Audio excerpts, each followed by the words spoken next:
So, Assalamu alaikum, dear brothers and sisters, and thank you very much indeed for this opportunity to present my recent research, but also I think what's become a bit of a passion over the last few years. So by profession, I am not a historian at all. So in some ways, I do feel like a pretender today because I'm a sociologist of religion or belief, and history is something that has just emerged through my work, through my emphasis on what I describe as British Muslim studies. I've also realized that the history is really important.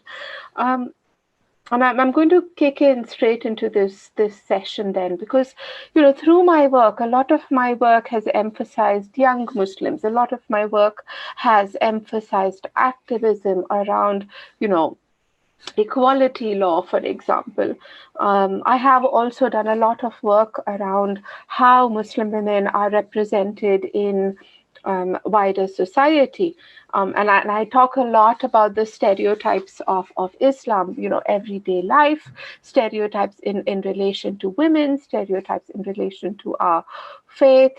Um, but what I also discovered in doing all of this work that was, very contemporary, I discovered a sense of yearning, particularly among, young British Muslims, as to who are we? Have we just, our parents arrived in this country in the 60s, in the 70s, and is our history then something that is, you know, away? Is our history something that exists in India and Pakistan or the Middle East? Or is there a sense of British Muslimness that is indigenous, that is inherent to this country? And I think my initial explorations were almost by chance. I'd be reading something and I'd come across a really, really interesting archive, or and some of the, and or I'd be looking up something and I'd find out another little vignette that was really interesting. Today, what I'm going to do for you is present some of those vignettes and try and tell you the story of how Islam emerged in Britain and how it is certainly not a recent event. It is certainly not something that arrived in the 60s and the 70s, but something that pre-existed. And there are two reasons why this history is important. I mean, the first reason is our young people need it, we need it. But two, what you see in British Muslim history is a sense of close connectedness to the faith, to the fundamental texts of Islam, to Iman and Ihsan. And that is something I think that is also a heart warmer.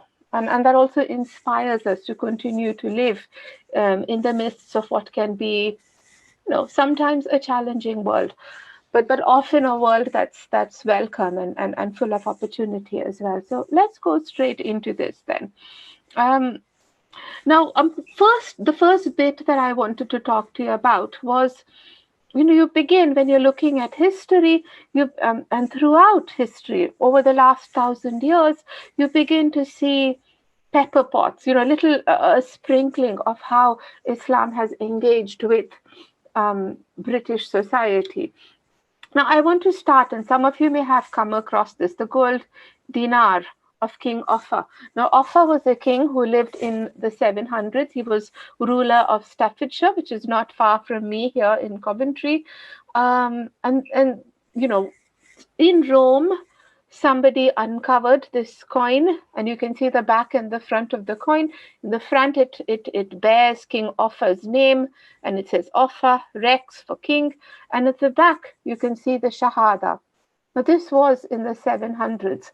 And there was, for a time, a lot of fake news going about that, King Offa had converted to Islam. But historians have said that the likelihood was, it was probably that he was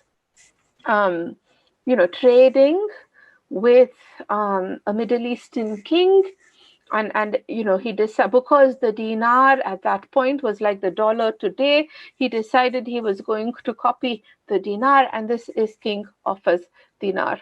It is, and people can see that it is quite literally a copy, because if you look at the Shahada, the Kalma, there are errors in how it was written. So it was probably copied by somebody who did not know Arabic.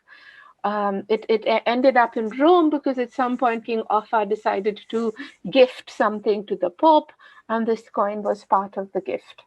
But that clearly shows a sense of respect for Islamic society a really, really long time ago. Moving on then, and I'm going to show you a lot of photos through this presentation. This is more recent. So the Great Irish Potato Famine. According to various estimates, at least between 100,000, if not more, Irish people died. People in Ireland died because the potato crop failed. It was attacked by a famine. It was horrible for those 5 or 6 years. Now, this man on your screen today is Sultan Abdul Majid of the Ottoman Sultan of Turkey. And he was really, really moved by the plight of the Irish people, and he decided to make a donation of £10,000. He wasn't allowed to make that donation because the Queen had already made a donation of £2,000, and it was deemed that nobody could top the Queen's donation. And so Abdul Majid made a donation of £1,000, but he was still so moved by the plight of the Irish people that he sent ships full of food and supplies and medical stuff. And because he wasn't allowed to make a donation, he left them in the port of Drogheda, a place in Ireland. And there was enough in there for the people to really make a big difference to people's life. And to date, people in Ireland remember the generosity of Sultan Abdul Majid. So that was another little exchange between civilizations. Now, post the 1700s, there were lots of travelers, a lot of travelers from Europe and the West who traveled to the East, who traveled to what was described as the Orient and the Levant. They traveled, they told stories, they wrote books, but there are interesting narratives, there are interesting themes in these stories, because these travelers often wrote about Islam and Muslims as people who were different and other. There was a lot of fairy tale. It was like travel writing. There was a lot of myth that was mixed in with fact and fiction came together. And sometimes this was helpful because you learned a lot about a different culture, but sometimes this was also really difficult and unhelpful because it ended up essentializing, Muslims and Islamic culture to sort of meet the needs of what Western audiences needed to hear. Now, this is a painting by Eugene Delacroix. It's a painting called The Woman of Algiers, middle of the 1800s. And I have a student who's studying representations of Algerian women, and she says, if you look at this image, this is nothing like what Algerian women would have looked like. The women are sexualized. The women are wearing skimpy clothes. They're sitting around chatting. And she says this wasn't anything like, Algerian women of the time. There would have been, especially given that these look like upper class, middle class women, there would have been an element of parda there. The other point was, how did Eugene access these women? But anyway, let's move on. But the point I wanted to make with that slide was that there was a lot of travel, and there was a lot of exchange of ideas, some that was helpful, some that wasn't. Now, there is one woman whose stories and whose work I really like, and this is Lady Mary Wortley Montague. She traveled in the middle of the 1700s. She was an aristocratic woman. She traveled with her husband to Turkey. And she was really impressed with what she saw in Turkey of Muslim society and of Muslim women in particular. And she writes, these people are not so unpolished as we represent them. Because you must realize, prior to this, with Orientalist literature coming through into Britain, Muslims were represented as barbaric. Muslims were represented as not Muslims, but generally the Eastern people as perhaps being uncivilized, as eating with their hands messily, not really the most mannered of people.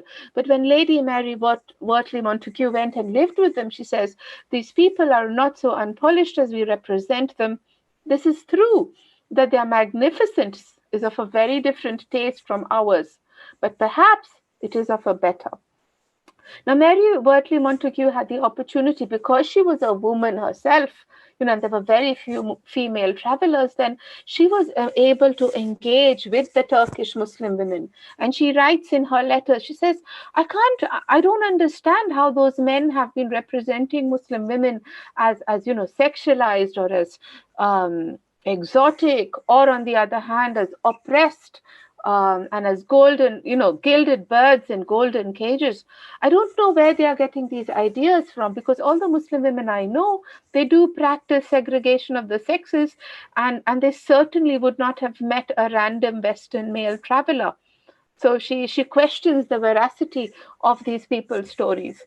But then she goes on and she engages with these women. They like her. They take her with them to the hammam, and they're all taking a bath together. And Mary doesn't like that. She says, "Ooh, for a British woman, we don't really take bath together." Nevertheless, she's impressed with these women, because she says they're highly educated, they are engaged in politics, they're engaged in welfare activity and in philanthropy, they're engaged in businesses. And there at the bath, I sit with them talking, and I hear all the brilliance that they do. And she's so impressed with Islamic society and Islamic norms for women that when she comes back to England, she writes that she is going to use her experiences and the experiences and the rights that Islam gives women. She's going to use it as a stick to beat English society with, because the status of women in English society is so behind compared to the status of women in Islamic Turkey. She then goes on, inspired by her Turkish travels. She works towards women's rights and activism in Britain. She also starts, lobbying for smallpox vaccinations, which was something that happened in Turkey, but not in Britain. So that was a story of a woman traveler who was inspired by what she saw in Muslim context. But now, so far, I have been telling you about exchanges between Islam and Britain, between Islam and the West. But what was really, really interesting is that from the middle of the 1700s, there was a burgeoning, growing Muslim presence, particularly in the port communities in this country. You had Yemeni sailors, a smattering of Bangladeshi sailors who'd come, on ships to England as part of their jobs, and that you didn't have UKBA Tier 4 and all of that jazz back then. So if they decided they wanted to settle down, they just settled down. And so what you see, in the port city, South Shields, which is just below Newcastle, Liverpool, Cardiff, but also Hull, and East London, where you have the docks, you begin to see growing Muslim populations there. Largely Yemeni, but also other communities. So Cardiff, for example, talks about having the oldest Somali population in England that predates contemporary modern Somalis, people who came here over 150 years ago. But the port communities that we're talking about started really in the mid-1700s. Lascar sailors, they were called. So they were not the most educated, but they were hardworking. And they began to see a gap in these ports. They saw a gap. Some of these people were very enterprising. So they settled down in the gap in these port cities. They'd set up an inn, for example, a hotel of sorts, a motel, where sailors passing through English ports could come and stay. Sometimes they'd start restaurants offering, Yemeni, but also other food that sailors, would enjoy. Then what happened? They started, a few of them, marrying English women, largely working class women who worked in the ports, and they began to have families to date. Some of these families continue, you can see these families existing in all of these cities. Cardiff is quite interesting. There's a Yemeni community in Cardiff to date that has a Welsh accent because they're Welsh now. They've lived in the country for 200 years. They've married. They're very mixed race because they've got Arab blood, English blood. But their language is really interesting because it's a mix of Welsh, it's a mix of Arabic. And that story is really, it's something worth exploring. Now, when you all advertised my talk on Twitter, somebody sent me this photo of a family from South Shields. And again, you can see, different skin tones, but nevertheless, a family dressed in traditional attire. They must have been celebrating something. And some historians say that there was possibly a mosque, the very first mosque in South Shields, but we have no trace of it today. Now, this is a book. It's called by Muhammad Siddiq Seddin, The Last of the Lascars. If any of you want to, find out more about these communities, this is a brilliant book. Now, but a few salient points about this community. In the mid-30s, scholars in Yemen began to identify this growth, this growing Yemeni community in England. So they sent a Sheikh Abdul Ali al-Hakimi, who arrived in Britain in the mid-1930s. He was the religious leader of the Yemeni community between the 30s and the 40s. He established, not necessarily masajid, but zaviyas in all of these port cities. Interestingly, he started, madrasas. He started places not just for the men and their children to study. Interestingly, he first went to South Shields. The women, the wives, the English wives of the sailors went to him and said, look, we want to study Islam too. We converted to marry. We didn't convert, we just married our men. But now we want to understand this faith. And so he wanted to set up Islamic education courses for these women in South Shields. The men sort of rebelled.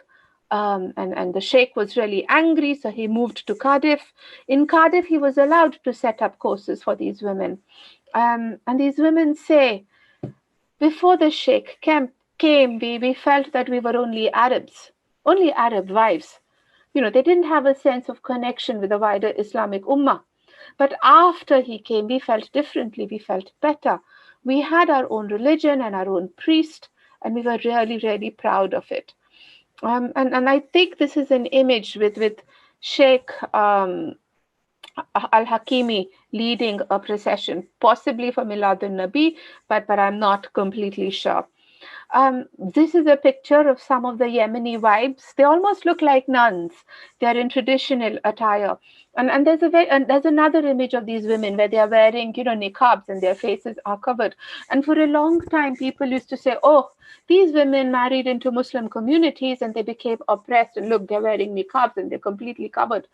But the point about this image that people don't talk about is when you look at the description of this image, they had dressed in this way. It was probably Eid or something, and they've dressed in ceremonial attire. But these women were quite strong because, at that time, nowadays, mixed race marriages are common. I'm married to a Gujarati heritage person. It's kind of normal. People do it. We don't blink our eyelids that much. But back then it was really difficult. These women were excommunicated from their wider families.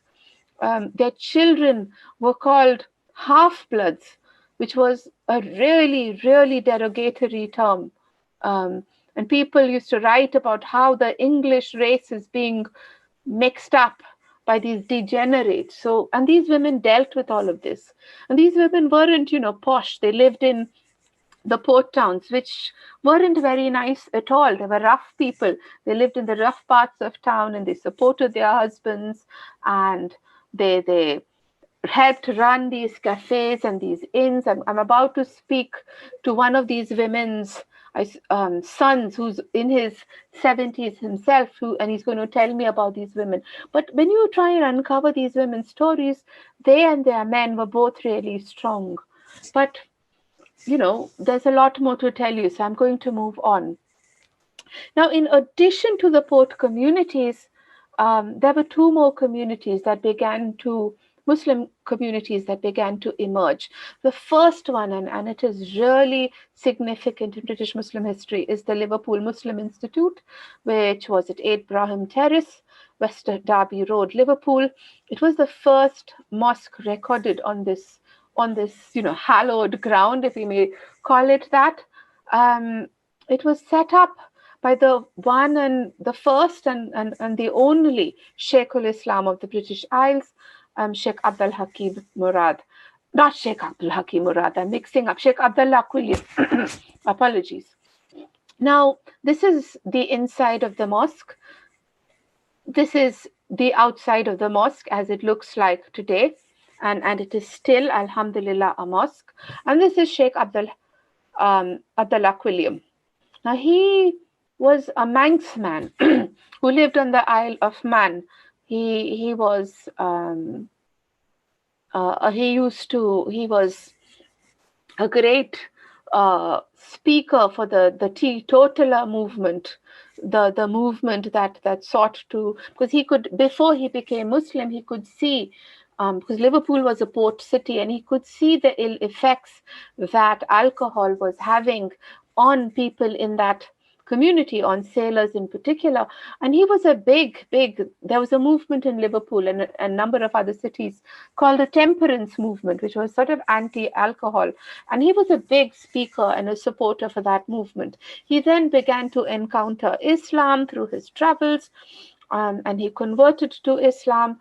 And, he started delivering talks and lectures, then decided he had to set up a mosque. This was a property he owned, and at the back of the property, sort of in a shed, he started the mosque there. And the Muslim community in Liverpool grew.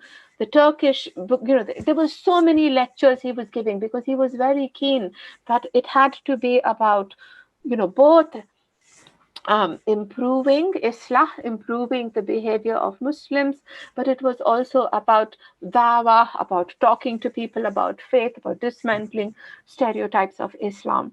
And so it became this really vibrant hub of Islam in Britain. And there are stories from the time. So the mosque was established in 1896, and there are a number of stories then where, when, for example, the Shahzada of Afghanistan visited in UK to meet the Queen. He spent a day or two with the Queen, and he was hosted at Windsor Castle and all of that. But once all of that happened, he then made the journey to meet the Sheikh ul-Islam of the British Isles in Liverpool. And over that used to happen. And imagine, the pomp, the splendor that the Sheikh commanded, but also the amount of visibility he created for Islam. Now, we know a lot about this community because of the newsletters that they produced and the publications that this, it included a lot about life and adverts. And for a laugh, I've included a bicycle ad. So an entrepreneurial bicycle man said, let's advertise this to the Muslims as well. But you see from these newsletters, you see a number of stories of people converting. In the middle of your screen, you can see 5 people converted: Amy Norton, Clara Ellery, Annie Blackman, William Maxwell, Plume, and Michael Thomas Higgins. Lots of stories and people talking about why they converted. I mean, this image of Jessie Amina Davidson is really lovely. She says, I feel happy to embrace the true, simple, sincere, and natural faith of Islam. It is free from dogma. There is no intercession in it. Its broad-mindedness and elasticity with simple principles appeals to my reason. And you must imagine her coming out like this publicly meant that she was opening herself to not just criticism, but also ridicule. Because people thought, these are slightly misguided, that is why, maybe they're slightly loose in their head, and that is why they've decided to accept Islam. But I think in what Jessie says, there's also a message for all of us today. Islam is simple, it is sincere, it is natural, it is broad-minded and elastic. And I think these are lessons we should remember even today. Moving on then, lots of poetry, lots of politics, lots of jokes in there. We don't need to dwell on it too long. But I want to briefly, and the sisters who attended my talk in London from a few months ago will remember some of these names. So Lady Fatima Cates, very keen, very important woman. Why? She was the founding treasurer of the mosque, but she was also part of a group of three who helped found the Liverpool Muslim Institute. So Sheikh William, another gentleman, and Fatima Cates. They together helped establish this mosque. And here, this is a poetry by Fatima Cates that describes Khadija, but may Allah be pleased with her, but which is also dedicated to an Indian queen, Nawab Shahjahan Begum of Bhopal. Keep the queen's name in your mind. We'll come back to her briefly. Now, you find other strong women in these communities. Mrs. Nafisa Keep, slightly controversial woman who came to Liverpool from America. But once she gets to Liverpool, she is giving lectures and talks and representing Islam in all sorts of political debates. Excellent character, and we need to uncover more about her life. Now, what is part of the Liverpool Institute was also the Medina Home for Children. So again, they discovered that there were a lot of vulnerable, orphan children. They said, let's start a home and look after these children. There were a lot of children who were described back then as illegitimate. Sailors had children with unsuspecting young English women, and they wanted to give them a second chance. I wanted to end this section on the Liverpool Muslim Institute with a short poetry that Sheikh Abdullah Quilliam wrote in August 1896 for the occasion of, the Milad of Prophet, for Prophet's birthday, and it's a beautiful poetry. He says, thou was sent to reveal, the book, for thou did, you removed the burden, idolatry fell rod. In thy day the idols fell before the sword of God. To bless Arabia and the world was surely wast thou raised. But let's move on rapidly in the interest of time. So another massively amazing community, and this was at the Woking Mosque, the Shahjahan Mosque in Woking, which was the first purpose-built mosque in this country. And they were actually built within the same year, 1896, but the Liverpool Mosque was the one that emerged first. Now, this was built by the Indian queen whom I mentioned, Begum Shah Jahan. She'd come to London for her state visits and realized there's no place to pray. And she teamed up with a German scholar who wanted to build an Institute of Islamic Studies. So she said, you build the Institute of Islamic Studies, I'll fund it as long as you also build a mosque. And if you're ever in the area, do go visit. It's beautiful. Even if you're not in the area, go and visit. It's such a beautiful, peaceful structure. This is an image of the Begum when she came to visit the mosque.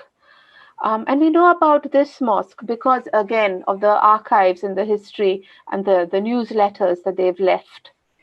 Image of Eid Salah, probably, we don't quite know when exactly, between 1914, 1916. And an interesting character associated with this mosque was Muhammad Marmaduke Pickthall. Now, I'm sure a number of you know him and know of his work.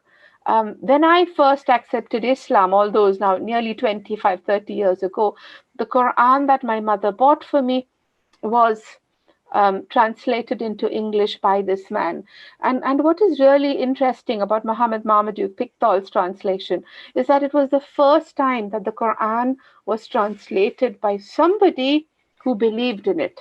So bits of the Quran, entire Quran was previously translated, but it had been an academic exercise. This man believed in it, and it continues to, inspire Muslims all over the world. It's one of the most commonly read translations of the Quran. Now, this man was a great believer in Allah. He led all sorts of things. He wrote books. He spent time in India, in Hyderabad and in Bombay. The quote that is on your screen. So when he died in 1936 and his wife found his body, she found it at his desk and he was writing something. And these were the last words that his pen had written. Whosoever surrendereth his purpose to Allah while doing good, his reward is with his Lord. And there shall no fear come upon him, neither shall they grieve. And perhaps he wrote his own, his own reward almost that Allah has given him. But if you want, and so brilliant man, if you want to find out more of his life, there are books written about him, particularly this one by Jeffrey Nash. Now, again, if you're in the Woking area, there's a historical Muslim cemetery, and you could visit his grave. And you could also visit the grave of another man, Abdullah Yusuf Ali, who was also associated briefly with this Woking mosque. Now, if you don't know Abdullah Yusuf Ali, I think that's impossible. Most Muslims who know their faith know this person, because he's translated one of the most, again, popularly read Qur'ans of the time. He was an Indian, a Dawoodi Bohra, who came to London, who married an English woman, who translated the Quran, one of the most brilliant translations of the Quran. His death was sad because he in his latter years, his wife and his family had left him, and he died homeless. And his body was found, in a doorstep in London, and he was given a burial. But his work remains, and his work continues to be respected for posterity. And again, if you want to go and visit, the Muslim Heritage Trail has been developed by Everyday Muslim, which is a community organization working towards, capturing all of this Muslim heritage in the UK. And they've developed 2 trails that you can go. You can visit the mosque in Woking. You can also visit not only these 2 gentlemen's graves, but other graves as well. The last part of this presentation, and again, this woman, Evelyn Beckett, was basically brilliant. And I, no presentation about British Muslim history or the history of Islam in Britain would be complete without talking about her. Now, she was an aristocratic woman. Her mother was lady in waiting to the Queen, so as middle class as you can get. She shot deer, and she was an amazing shot. And you can see her in the middle of the screen in her Mayfair fashion. So really with her children. Now, this lady became Muslim, and when they asked her, when did you become Muslim? She says, I think I was always Muslim. Her father was a diplomat. He lived in Egypt for a long time, where she was looked after by Egyptian nannies. Perhaps they rubbed Islam on her, but she happened to go to see the Pope once, and she didn't quite like that. And the Pope, she was asked to bow to the Pope, and she refused and ran back to her hotel room. And she says, at that point, I realized the only person I bow to is Allah. The only thing I bow to is Allah, and that made her realize she was Muslim. So amazing woman. And one of those, really, if you know what a middle class, upper class, aristocratic British woman is, with all the confidence, and she combined that with Islam, and so she had her confident attitude and she had her Islamic faith. Now, she was one of the first women. We don't know for sure whether she was the first, because we don't have records. She was one of the first women to perform the Hajj. She was certainly one of the first people to perform the Hajj in a motor car. When she was performing the Hajj, the Saudis asked her to wear, a full niqab, and she did wear a full niqab for the Hajj. But she then, when she came back to England, she wrote this book. The book that she wrote that became a bestseller. I went to see her great-great-grandson, and I saw the first edition of the book, and then I opened the dust cover. In there, inscribed on the first edition in gold lettering, was her name, Hajja Zainab. And as a convert, that made me a little teary, because she had taken the name Zainab for herself. And now, why is my slide not moving? Okay. And this is a copy of the very, the inexpensive copies of Quran that the Saudi authorities give you when you go to do the Hajj. Her family has preserved it. And this is her grave. She died in the Scottish Highlands. So although she was very fond of her Mayfair fashion, as she became older, she spent more and more time in her family's country estate in the beyond Inverness. And she wanted to have less of London and more of there. And she finally died there. And the Imam of the working mosque was called to come and um, say her janaza, and he talks about what an amazing janaza it was, because I was the only Muslim there together with the woman who had died, but she's buried there in the Scottish Highlands facing Makkah. To conclude then, this is an image of Muslims in England celebrating again the birthday of the Prophet from the 1930s. Two thoughts to conclude. Firstly, is this history. These are two of the best books about these histories, and I'd recommend them thoroughly if you want to read, if you want to know more. But look at the titles of both the books. One is called The Infidel Within. The other one is called Loyal Enemies, because the people who inhabited these communities, they were fiercely loyal to the Queen and to the British government. At the same time, their Muslim sensibilities meant that their culture was becoming different. They were wearing hijabs and niqabs, and they were praying in Arabic and doing Jummah Salah. Um, but they were also, they didn't agree, almost like us today. They did not agree with all, foreign affairs. They did not support the dissolution of the Ottoman Empire. There was Marmaduke Pickthall was a big critique of the movement to disband the caliphate. And so they had an uneasy existence. But nevertheless, it's an existence that's important for us to uncover. For example, around the Sheikhul Islam of the British Isles, Sheikh Abdullah Quilliam, there's a lot of mystery. He, this amazing mosque and community that he set up was closed overnight.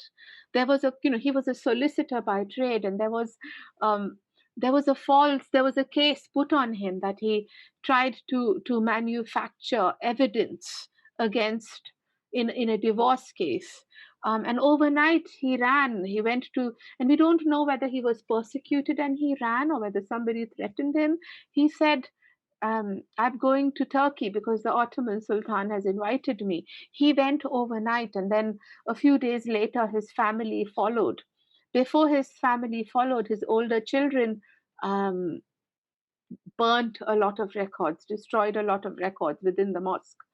Abdullah Quilliam appeared nearly 10 years later at the Woking Mosque under a different name. He took the name of his dead friend, Henry Leon, and he continues to give talks and do things. But the history tells us that the man who was Henry Leon was a very different man from Sheikh Abdullah Quilliam, in that he had lost a lot of energy. He almost had an air of defeat about him, and nobody quite knows what's happened. And if you ever take up my offer to visit, the walking trail, you will find Marmaduke Pickthall's grave. You will find Baron Headley, who also converted to Islam, his grave, and Abdullah Yusuf Ali. But nobody knows where Marmaduke Pickthall, where the Sheikhul Islam, nobody knows where his grave was. We know the area, there is like a central bit, and historians have started to say, we think he was buried there. Some historians have said, they've seen 30 years ago, they've seen records, a map of the cemetery with his grave marked. But those records seem to be destroyed, and so nobody knows, which is very weird in this country. So there's an air of mystery there. What happened to the Sheikhul Islam of British Isles, and why did the mosque close overnight? It has been reopened now. A group of community activists in Liverpool have come together, and they've bought the property of the council, and they've restarted the mosque there. And when I went to see them, and they told me, after it ceased becoming a mosque, it became a council property, a registrar of births and deaths. And if you remember, the mosque was one room at the back of that property. And these council officers made that room their filing cabinet. And so in that room, there were just shelves and shelves full of files. And what the brothers tell me, the amazing thing about this, even, 30 years ago, people used to call that room the little mosque.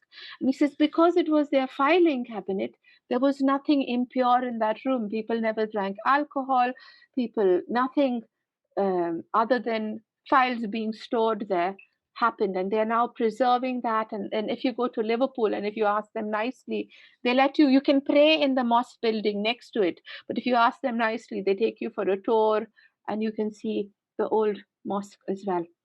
So to conclude, I think this story, I started at the beginning, I said, this history, the recovery of this history is important.